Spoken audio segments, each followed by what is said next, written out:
आज हम बात करेंगे बजट में कुछ उम्मीदों को लेके, खासकर टैक्सेशन उम्मीदों को लेके। हमें मालूम है कि एक इनकम टैक्स बिल आ चुका है जिसमें सरकार के पास असीमित पावर आ गई है, बट हमें यह भी मालूम है कि टैक्स स्लैब्स में हमें छूट भी मिली है 12 लाख तक।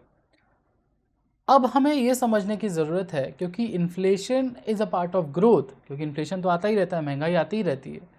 तो इन्फ्लेशन रिलेटेड वेजेस के ऊपर भी अगर टैक्स लगाया जाएगा तो उसके क्या परिणाम हो सकते हैं, how we can save upon taxes so that our consumer demand can surge.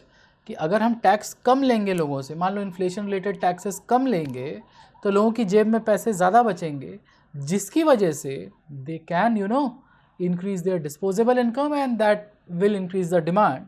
और इंडिया की जीडीपी जो कंजम्पशन ड्रिवन जीडीपी है, जहाँ पे 60% से ज़्यादा वेटेज प्राइवेट कंजम्पशन का है, उस कंजम्पशन को हम ज़्यादा तेज़ी से बढ़ा पाएंगे, सस्टेन्ड तेज़ी से बढ़ा पाएंगे।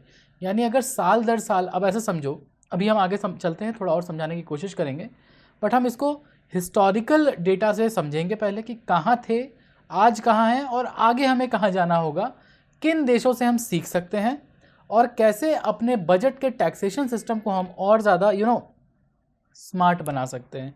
What should be done so that inflation related wages के ऊपर हमारा टैक्स सिस्टम हमें एक तरह से परेशान ना कर रहा हो।